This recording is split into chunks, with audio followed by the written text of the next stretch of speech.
Bonsoir et bienvenue dans notre cuisine. Voilà, c'est ça. C'est rapide ce soir. Bonsoir tout le monde. Bonsoir tout le monde. J'espère que vous allez bien, que vous avez passé une bonne semaine. Après une semaine, voilà. Ouais, sous le soleil en plus, il fait beau, il fait chaud. C'est ça. Ouais. L'été arrive, enfin, le printemps est arrivé, ça fait du bien. Donc, qu'est-ce qu'on fait ce soir? On va faire des friands. Les friands. Des friands au fromage et à la saucisse de Morteau. Voilà. On aurait pu appeler ça des friands franc-comtois. Ouais, voilà. Donc, je vais peut-être récapituler pour ceux qui me suivent sur YouTube les ingrédients. Et il va nous falloir donc une saucisse de Morteau. Alors moi j'ai trouvé une saucisse de Morteau qui est déjà cuite. Si elle n'est pas encore cuite, il faut la faire cuire une quarantaine de minutes dans l'eau froide. On commence à l'eau froide et jusqu'à ce qu'on la chauffe. Ensuite on va faire une béchamel. Donc tu es le pro de la béchamel. C'est ça, ouais. Avec 80 g de beurre, 80 g de farine, 500 g de lait et du sel et du poivre. Donc je commence tout de suite. Voilà, ok. 100 g de fromage râpé. Il nous faudra donc 2 rouleaux de pâte feuilletée, alors rectangulaire de préférence. Et donc on va dorer ça ensuite à l'œuf. Alors ces friands, on va les faire sur quoi? Sur le matériel de marbre, bien entendu. Donc sur la scie passe. Ça c'est vraiment le basique du basique, hein. Si vous n'êtes pas encore équipé de produits Guy de marbre, c'est vraiment ce qu'il faut. Ça remplace donc le papier sulfurisé. Donc là, je le pose sur la plaque alu, tout simplement pour pouvoir le transporter, c'est bien plus pratique. Si on n'a pas de plaque alu, on peut le mettre sur la grille du four, bien sûr, avant de mettre en place et ensuite on remplit notre toile scie-pâte. Elle existe donc, ça c'est la standard, qui existe en offre, donc la toile plus la plaque plus le livre Gook. C'est d'ailleurs de là que j'ai tiré donc la recette des friands au fromage et saucisses de Morteau. Donc ça va donner ceci, enfin à peu près, parce que moi j'ai pas le truc pour faire les petits losanges, mais ça c'est pas bien grave. Donc ça c'est une offre.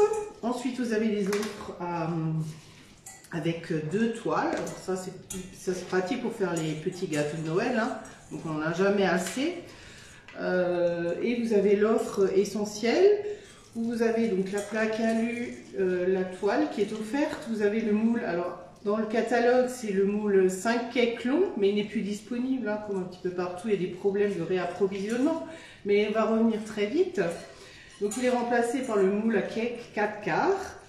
Et donc dans cette offre vous trouverez aussi le moule tablette. Alors qu'est-ce que je vais commencer par sortir. Je vais commencer déjà par couper ma saucisse. Je vais juste peut-être la rincer un petit coup. Hop, j'aurais pu le faire avant.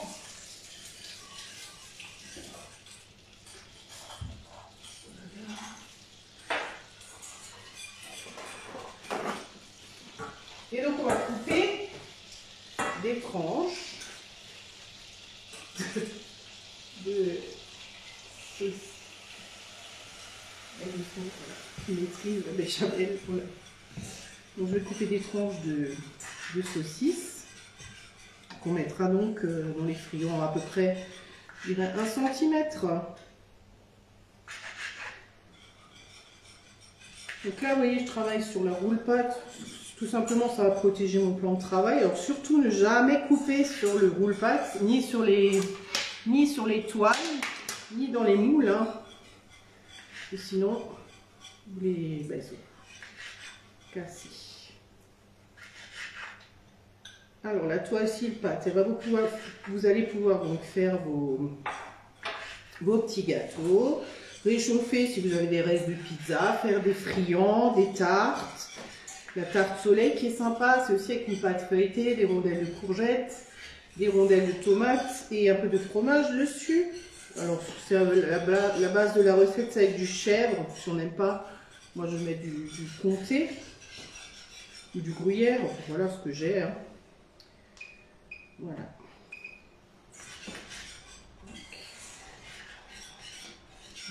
Voilà. Là, je vais couper, vous voyez, en à peu près 1 cm d'épaisseur mes rondelles. Et maintenant je vais sortir ma pâte feuilletée. La pâte feuilletée, Surtout ne jamais la sortir en avance. Sinon le feuilletage, le beurre il va fondre et donc le feuilletage ne rendra pas, ne sera pas, votre pâte ne sera pas feuilletée. Toujours la sortir au dernier moment. Je ne mets pas de ciseaux.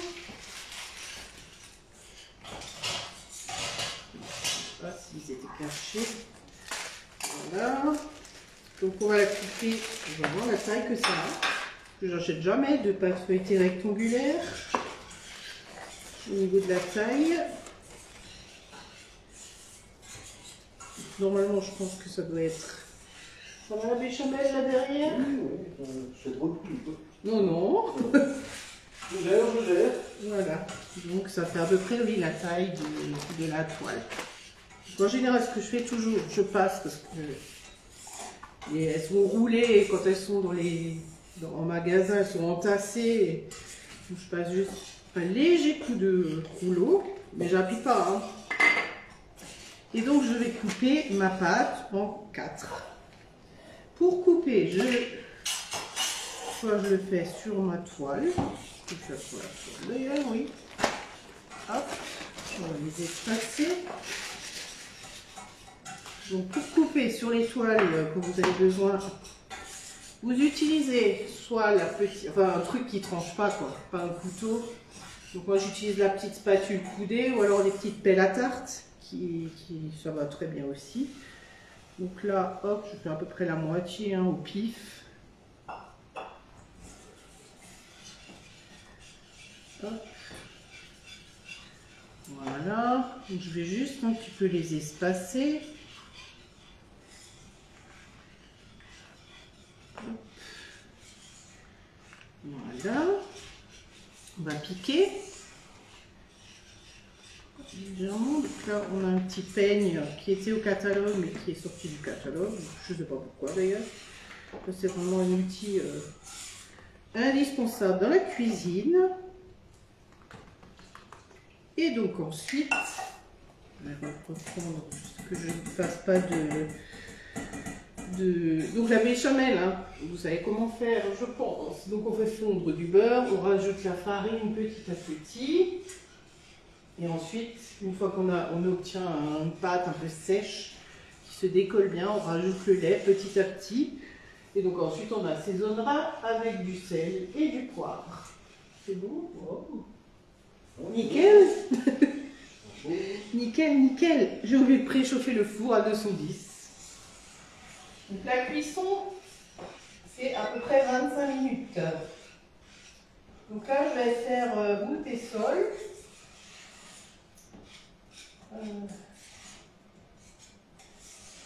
210. Et ensuite, au bout de 10 minutes, on va descendre à 180 et on mettra chaleur tournante. Parce que sinon, ça risque de cramer. Donc, qu'est-ce qu'on va faire maintenant? Donc, on a découpé nos tartes. Et donc, on va mettre la béchamel. Mais comme il est en train de la faire, c'est ballot. Donc, on ne va pas la mettre de toute façon pas sur la pâte. Que c'est chaud, donc quand vous préparez cette recette, il faut toujours préparer la béchamel en avance. Donc là, on en a fait une hier soir que j'ai mis sous vide. Voilà, et donc elle est froide. Donc on va pouvoir l'étaler sur notre pâte. Alors, on va tartiner ça. Hop. Je trouve que c'est même un peu beaucoup de béchamel. Donc, ce qui va donner un peu de crémeux à l'intérieur de notre friand. Ça sera moins sec. Alors les friands, hein, on peut faire avec du saumon. On avait fait le vendredi dernier, me semble-t-il. Saumon avec des brocolis. Un petit peu, voilà. Vous mettez ce que vous avez, ce que vous aimez. J'avais fait déjà ces friands avec des saucisses de Montbéliard. C'était bon aussi. On peut faire avec de la viande hachée, mais là par contre pas avec une béchamel. Hop, donc voilà déjà un. Mais je crois que c'est un peu beaucoup là. Et donc comme il est en train de faire une béchamel, ben, je vais m'en servir pour demain soir. Je vais faire une lasagne. Je vais pouvoir l'utiliser.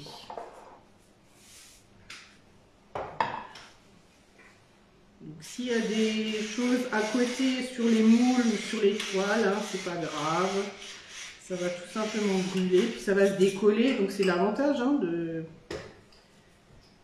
des toiles. Donc c'est écologique, hein, puisqu'on peut les réutiliser. Il suffit de les laver, et puis vous pouvez l'utiliser. Je crois que la durée c'est à peu près 2000 cuissons. On peut déjà y aller. Hein. Et bon, après, il faut aussi l'entretenir, enfin bien l'entretenir, c'est-à-dire la laver tout de suite dès que vous avez terminé votre préparation, sous l'eau chaude, avec un peu de produit vaisselle, pour enlever la graisse. Et normalement, il n'y a pas de souci. Après, elles peuvent aussi changer un petit peu de couleur, devenir un petit peu brunâtre. Ça aussi, ça n'alterne absolument en rien la qualité de votre cuisson. Hein. Donc là, j'ai pas encore fait, parce que j'ai dans des anciennes d'une dizaine d'années, c'est vrai qu'elles sont brunes. Et j'ai vu dans un groupe sur Facebook qu'on peut les mettre quand il y a pleine lune, les mettre dehors, donc quand il y a les soirs de pleine lune. Et apparemment, je vous dirai, je testerai la prochaine fois. J'ai pas pensé, c'était pleine lune là, cette semaine, je crois. Je n'y ai pas pensé, donc je vais mettre un petit je vais regarder là. Le mois prochain, je vais mettre un petit rappel, je mettrai la toile, puis je vous dirai si effectivement ça fonctionne ou pas. Donc voilà, vous voyez, ouais, il me reste de la béchamel, c'est un peu beaucoup. Mais c'est pas grave, c'est pas perdu. Hop. Voilà. Donc ensuite, on va mettre le fromage. Donc là aussi, j'ai un reste de fromage. Je crois que ça fait à peu près une centaine de grammes. Donc sous vide. Donc c'est un fromage, c'est pas du comté, c'est de l'emmental. On devrait mettre du comté si on veut faire un frit en 100% franc-comtois. Donc mon fromage, il est frais. Hein, ça fait bien 15 jours que j'ai, parce que j'achète des grands sachets de fromage râpé. Des fois, je le râpe moi-même. Et là, donc voilà la béchamel. Toute fraîche. Toute belle. Voilà. Je fais avec l'amour. Donc, on met ça dessus. Et donc ça va être notre repas de ce soir. Donc là, on avait fait une recette sucrée la dernière fois. Donc on va alterner hein, dans le prochain live. On va faire un sucré et un salé. Donc la semaine prochaine, on fera une recette sucrée. Et je vous rappelle, pour ceux qui me suivent sur Facebook, lundi prochain à 18 h, Guy de Marle offre un événement exclusif, un dessert de Pâques qui sera réalisé par le chef pâtissier Philippe Conticini. J'espère que j'ai bien dit. Vous le connaissez, vous ne connaissez peut-être pas son nom, mais vous l'avez déjà vu, il est fait dans Le Meilleur Pâtissier, était déjà invité. Et donc inscrivez-vous, même si vous n'êtes pas disponible, vous allez recevoir la recette par mail et le lien pour revoir le replay. Donc ça c'est super, la magie de informatique, hein, on peut regarder les replays. Hop, donc là, tiens, tu peux mettre ça sous vide, oui. Si tu veux bien. Merci. Merci beaucoup. Donc ça va à la plonge. Donc maintenant, on va mettre nos petites rondelles de... Ce qu'on va faire, on va peut-être juste les couper.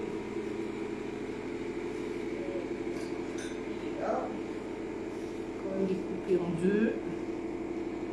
On va faire peut-être comme ça. Croiser.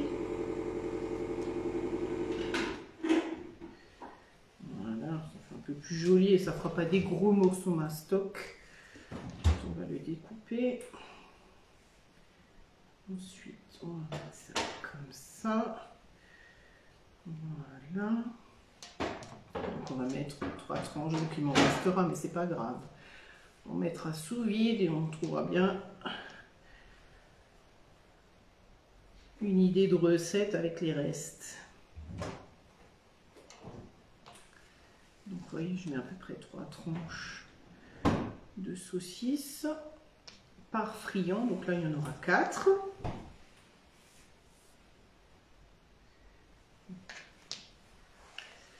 Voilà, mon commis n'a plus rien à faire. Hop.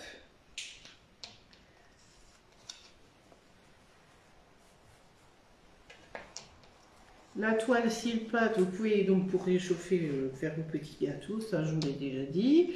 Quand vous faites de la pâte levée, vous pouvez le mettre sur le cul de poule au lieu de mettre un torchon.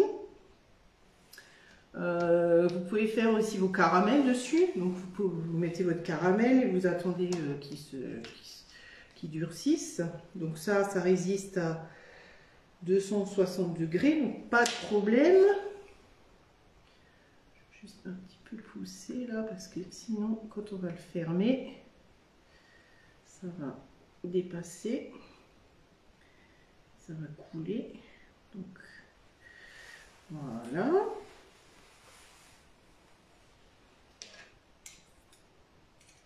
Ouais, donc vous voyez, sur une grosse saucisse de morteau, il reste 3-4 bouts. Hein. En apéro. Ouais, on peut le prendre en apéro. Alors là, j'ai acheté des pâtes rectangulaires parce que bah, c'est plus facile. Hein. Vous pouvez faire aussi en rond. Hein. Pourquoi pas dans le si grand rond, faire comme un genre de tourte. Je racle juste un petit peu le bord pour pouvoir le fermer. Ensuite, mon friand. Parce que bien sûr, quand j'ai mis mes saucisses, ça c'est... Voilà, il y en a déjà un qui pique.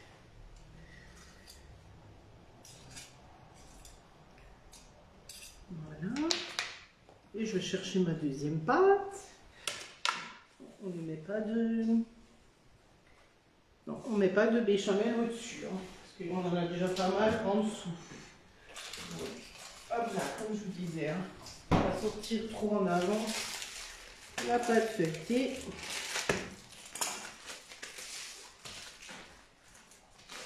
Voilà. Alors, je n'ai pas pensé, la pâte feuilletée, si elle est rectangulaire, on aurait très bien pu mesurer, hein, pour être exact, puisqu'elle est graduée, ma moule pâte.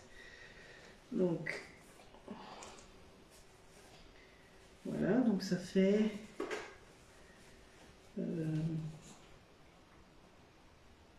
26 sur 32. Voilà. Donc, je vais prendre la pelle à tarte. Donc là, la pelle à tarte, c'est aussi un ustensile qui est vendu chez De Marle. Ben, écoutez, on va mettre 16. Voilà. Et puis là,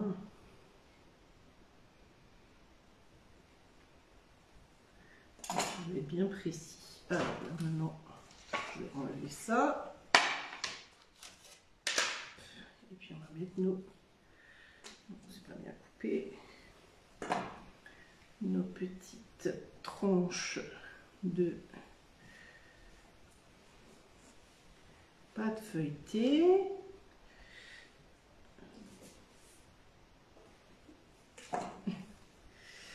Voilà.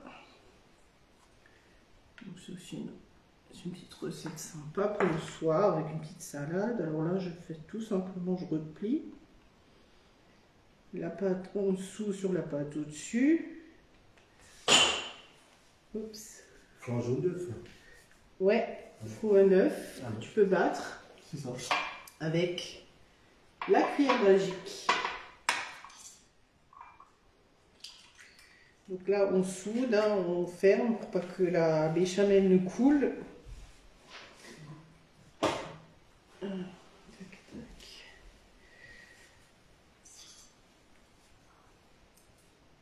La Silpat, oui, j'étais en train de vous dire ce qu'on peut faire avec. Quand vous faites un gâteau et que vous ne voulez pas que au-dessus ce soit cramé, on peut aussi mettre la toile dessus. Donc, comme des fois on met une feuille d'aluminium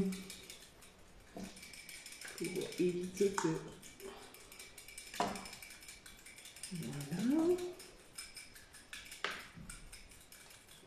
Et que je m'aide un petit peu avec le couteau.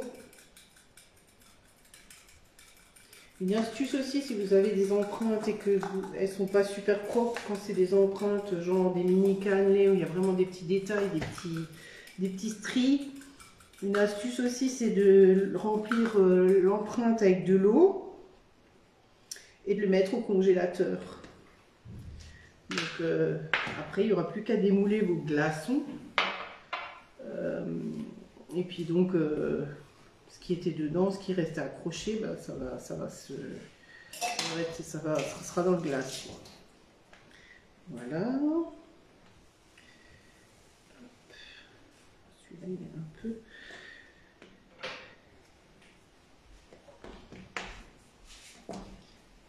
Il ne faut pas trop les remplir au bord. J'étais peut-être un peu généreuse avec la pâte, avec la béchamel. Hop. On tourne. Voilà. Il y en a qui prend l'apéro. Merci pour l'œuf. De rien. On va mettre ensuite des petits coups de lame pour faire un peu joli hein, sur notre pâte feuilletée, comme quand on fait la galette. On fait un petit dessin. On va mettre juste des coups de lame. Hein. Je ne vais pas m'amuser à faire des trucs artistiques. Vous voyez, la pâte elle est déjà chaude là. Ça a déjà un petit peu du mal à... Voilà. Et puis le dernier côté. Hop. En plus avec les ongles là. Voilà. Vous voyez, ça pèse aussi son poids. Alors, on va, avec la petite lame à cisettes, juste faire deux petits quadrillages. Alors, on n'appuie pas, hein, c'est juste histoire de faire un petit dessin. Si on appuie, on coupe dans la pâte et c'est pas le but. Hein. C'est comme quand vous faites le pain. Donc, la petite lame à cisettes, c'est idéal voilà, pour les pâtes à pain. Alors surtout ne pas la passer à l'eau, hein. Nettoyer avec un chiffon humide et le sécher de suite. Hein. Et surtout pas de lave-vaisselle. De toute façon, tout ce qui est couteau, on n'a jamais au lave-vaisselle. Et donc maintenant, on va... Tu voulais le faire? Non. Il a fait ce béchamel, il a fini son travail. Donc un œuf hein, qu'on a battu à la cuillère magique. Et donc maintenant, on va badigeonner. Donc là, pareil, le pinceau, alors celui qui est au catalogue, il est blanc. Moi, c'est encore un ancien modèle. En fait, c'est un pinceau silicone qui garde bien toute la masse qu'on a le blanc d'œuf ou quand on fait, quand on doit mettre les marinades ou quand on doit mettre au pinceau quelque chose. En fait, ça garde bien le liquide. Ça coule pas tout à côté. Vous voyez, ça garde. Ça garde le liquide. Alors je vois pas qui c'est qui est en ligne parce que bien sûr le téléphone est très loin. J'espère que ça va. Je vois qu'il y a des gens qui regardent. Si vous regardez en replay, bah, bienvenue aussi. Hein, on vous oublie pas. Je pense que vous allez regarder ce soir après avoir terminé le repas, tout rangé, tout nettoyé. Une fois que vous serez posé. Voilà. Donc il reste l'œuf, on va aussi le recycler. Voilà donc nos petits friands, donc il y en a 4. J'avais sorti la deuxième plaque. Il existe aussi des toiles pour les macarons au catalogue. Je me suis dit si jamais ça ne suffit pas, la taille, je ne savais pas la taille des rouleaux de pâte feuilletée rectangulaires. Donc voilà, donc je les ai un peu espacés, hein, parce que quand ça va gonfler. Donc on va mettre ça au four pendant, allez, on va mettre 10 minutes et après on descendra la température à 180. Qu'est-ce que je voulais encore vous dire? Je regardais vite fait mes petits... Ah oui, la toile 6 pâtes, donc elle existe aussi pour les petits fours, hein, des fours, ça c'est la toile, enfin c'est les tailles standards hein, pour les fours domestiques. Mais genre les étudiants qui ont des mini fours, ça existe aussi donc là, en 37,5 par 27,5. au lieu de 30 par 40, donc un petit peu plus petit. Donc idéal, oui, pour réchauffer, faire des feuilletages, réchauffer un reste de pizza, un reste de tarte, de tourte, faire des apéros, des feuilletés dans les sacristains, qu'on peut garnir avec des épices ou des graines. Pour faire les pâtes à brioche également, hein, on utilise la toile Silpat puisqu'elle est totalement recouverte de silicone, donc contrairement à la gamme R qui est perforée. Donc celle-ci, elle est beaucoup plus adaptée pour faire des brioches.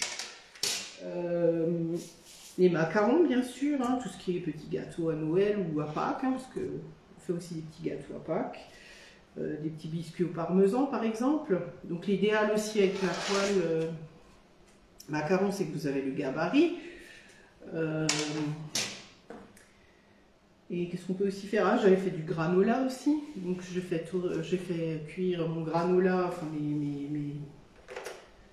mes amandes, noisettes sur la toile, pour faire torréfier. Là, je cherchais le mot. Donc le caramel ou la nougatine, hein, là aussi vous pouvez le couler sur la toile sans aucun souci. Du chocolat, si vous voulez faire des décos en chocolat avec des petits filaments, si vous êtes inspiré, donc vous pouvez aussi l'utiliser. Je vous ai parlé donc des offres, je pense que j'ai tout dit. Donc pas couper, ça j'ai dit. Pour les ranger, les mettre, alors pas les plier, hein, parce que sinon vous allez les abîmer. Rouler, tout simplement, soit le rouler, vous mettez un élastique, ou alors à plat. Oui. Oui, très bien. Oui, elles sont rangées à plat chez nous, sur les plaques. Il y a les plaques sur un tas et toutes les toiles sur un tas. Voilà. Oui, c'est ce qu'il y a de mieux, les stocker à plat. Et donc pour l'entretien, pas d'éponge abrasive ni de produits agressifs, quoi. Ça va les abîmer. Pareil pour la roule-pâte, hein. Aussi vous le roulez, pas plié, hein, parce que c'est pas bon, parce qu'après vous allez avoir les marques et ça va casser le tricot en fait, puisque vous voyez qu'il y a c'est du fil de verre, les tricots de fil de verre, donc ça risque de les casser. Voilà. Moi, je crois que j'ai tout dit. J'ai repris mes petites notes. C'est bon, on peut dire bonsoir à tout le monde. Bah oui, voilà. Et souhaiter une bonne soirée, puis un bon appétit. Je vous mettrai une photo et bien sûr la recette, la vidéo, le matériel utilisé, je vous mettrai sur mon instant gourmand. Pour avoir la recette, il faudra cliquer sur mon instant gourmand et je vous la mets en PDF. Donc vous avez tout le détail du déroulé de la recette avec les ingrédients. Et je mettrai donc la vidéo sur YouTube, comme ça des gens peuvent aussi me suivre sur YouTube. N'hésitez pas à liker, à partager, il faut que je me fasse connaître. Et puis si vous voulez faire un atelier, n'hésitez pas aussi. On a beaucoup de thématiques au catalogue, ou si vous avez envie de faire une recette dans un moule particulier, n'hésitez pas, vous pouvez me contacter. Je me ferai un plaisir de vous expliquer comment ça fonctionne et d'organiser tout ça. Voilà. On vous souhaite une bonne soirée. Voilà, bonne soirée. Et bon appétit. Et donc à mardi prochain, normalement, une recette sucrée. Sucrée, alors. Voilà. Ok. Bonne soirée. Bonne soirée. Bye bye. À bientôt. Au revoir.